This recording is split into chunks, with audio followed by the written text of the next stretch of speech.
CBN.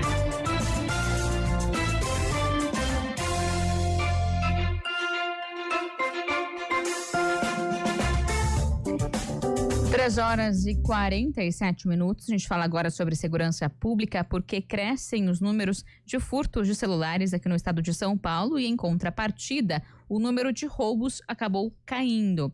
Olha só, os furtos em todo o estado de São Paulo totalizam aí quase 43 mil casos, representando um aumento de 4,26%. Já os roubos apresentaram uma queda mais acentuada, de 13%, totalizando aí mais de 38 mil ocorrências, isso só nesse ano, tá? Esse levantamento aí é dos 3 primeiros meses aqui desse ano, então janeiro, fevereiro e março. E para entender um pouquinho sobre esse comportamento, né, desse crescimento dos furtos e também dos roubos, a queda dos roubos, a gente conversa agora com um especialista em segurança pública, Adalberto Carlos. Primeiramente, muito boa tarde para você, Adalberto. Obrigada pela disponibilidade aqui no Estúdio CBN. Boa tarde, Thaís. Tudo bem com vocês? É um enorme prazer estar aqui com vocês para poder colaborar com esse assunto tão importante. Tá certo. Adalberto, o que acaba chamando a atenção, né, é essa questão do crescimento dos furtos e da queda dos roubos. Como é que você avalia essa diferença, né? Acaba chamando a atenção essa questão da diferença aí entre os crimes. Então, a bem da verdade é que na última década, né, em especial a partir de 2024, existe essa oscilação entre roubo e furto, né? Ora, roubo aumenta, furto diminui, ora diminui furto, aumenta roubo. Mas uma grande característica dessa questão é que o furto é um crime de menor poder de agressividade. Então, o marginal sabe que a penalidade para o furto, por ser, né, um crime de menor potencial ofensivo, ele, obviamente, a pena dele vai ser mais branda. Então, por uma questão de oportunismo, ele acaba optando pelo furto. Salvo quando ele não vê outra possibilidade, então ele parte para a questão do roubo, que é um potencial mais ofensivo. Uhum.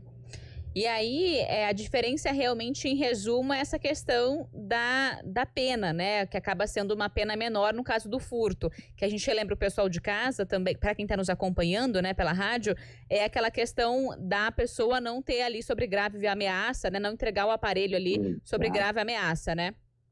Exatamente. E isso eu acho que é uma fenda que existe na legislação, e que o marginal se aproveita dessa fragilidade da legislação, né, e se utiliza do oportunismo para poder praticar o furto, sendo que ele vai ser muito menos penalizado do que quando ele pratica um roubo, por exemplo, a mão armada, né, uma atividade muito mais agressiva. Uhum. Adalberto, boa tarde, Tayla Ramos falando. Em relação também aos furtos, né, os criminosos, eles conseguem ter mais oportunidades aí, uma vez que muitas vezes a vítima, ela tá na rua, ela tá em um local ali com aglomeração e ela nem percebe esse furto, então isso também de alguma forma facilita essa ação dos criminosos. E o que a gente pode fazer nesse sentido também para se proteger? Não tenha dúvida, excelente pergunta. O comportamento nosso em vias públicas, em locais de maior perigo, é fundamental para a gente minimizar a probabilidade desse acontecimento, né? Então, é muito importante que evitemos transitar com o celular na mão ou falar ao telefone em vias públicas. Quando for ter que falar, que seja inevitável a utilização do celular, entrar num comércio, entrar num local um pouco mais protegido, para que você não seja subtraído. Lembrando que existem dois tipos de furto, né? O qualificado e o não qualificado, só para exemplificar. O não qualificado é a hora que você está distraído com um celular no bolso, ou num balcão de loja, ou qualquer coisa parecida, e quando você olha, o seu celular não está mais ali. Esse é um furto não qualificado. O furto qualificado é aquele em que você, por exemplo, está na rua, na calçada, falando ao celular, e passa o cara correndo, passa o marginal correndo e puxa o celular de você. Esse é o furto qualificado. Então, são duas características. Então, é importante, primeiro, tomar cuidado com o bem, que é o celular, que não é só um objeto, né? Hoje em dia, ele traz um número informações a nosso respeito. Então é importante que você não vai perder só o aparelho, o bem físico, mas você pode perder muitas informações. Então é importante que você tome muito cuidado. E uma coisa que é muito importante, normalmente a gente vê, principalmente jovens, com o celular no bolso, mas com o fone de ouvido, né? E aí o marginal sabe que você está com o celular e vai puxar com força, inclusive pode machucar. Então é importante que você tome muito cuidado. Vai ter que falar no celular? Entre num comércio, entre num local mais reservado para poder utilizá-lo. Uhum.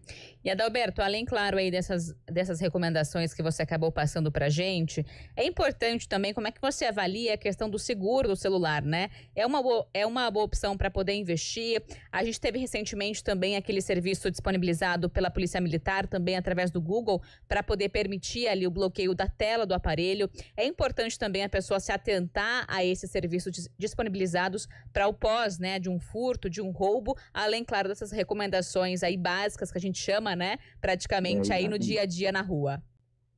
Perfeito. Teve essa excelente notícia aí, que essa iniciativa entre a Google e a Polícia Militar do Estado de São Paulo, que iniciou-se inclusive agora no mês de junho, que é o Google Localizador, né? É importante que as pessoas saibam que a partir de 10 de junho está disponível à sociedade, ao cidadão, no estado de São Paulo, o Google Localizador, que é uma versão, na verdade, do Find My Device, que existe nos Estados Unidos. Agora, é importante ressaltar que esse programa é piloto e ele só atualmente vai existir para o Android, tá? O iOS ainda não estará disponível. Como que ele funciona? Houve o furto, imediatamente faz-se o contato com a polícia, faz a denúncia e declara que você quer se utilizar desse programa, né, que é o Google Localizador. Essa informação vai ser emitida diretamente para os terminais portáteis, né, de dados da polícia, que vai bloquear imediatamente e remotamente a tela do dispositivo, né, vai começar a disparar um som no celular para facilitar a localização e o marginal saber que perdeu o celular e aí não vai ter mais utilidade para ele, e também facilita no rastreamento da posição em tempo real desse aparelho. Então, com isso, vai desestimular o furto e o roubo. Consequentemente, o marginal vai se sentir desestimulado a fazer essa prática porque o aparelho vai deixar de ter utilidade.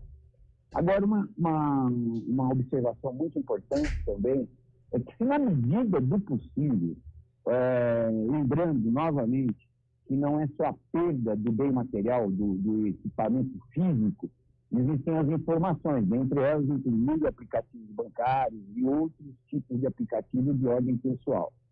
Nesse caso, se a pessoa puder não ter no aparelho que ela usa publicamente, usa nas vias públicas, o aplicativo do banco, já vai desestimular também o marginal à utilização, né? Então, e também vai trazer menos dores de cabeça e tempo perdido bloqueando conta corrente, bloqueando cartão de crédito. É importante que a pessoa deixe ou num notebook em casa, num computador, ou num outro celular um pouco mais velhinho, deixar os aplicativos em casa. Não transitar com os aplicativos de ordem bancária e de ordem pessoal. Tá certo, Adalberto. Obrigada por esse conhecimento, por essa troca aqui de informações no Estúdio CBN. Eu que agradeço a oportunidade e estou sempre à disposição de vocês, viu? A gente conversou aqui com o Adalberto Carlos, ele é especialista em segurança pública. Agora, 3h56, a gente faz uma pausa aqui para o nosso último intervalo do Estúdio CBN. CBN, a rádio que toca notícia. Agosto é o mês mais crítico do período.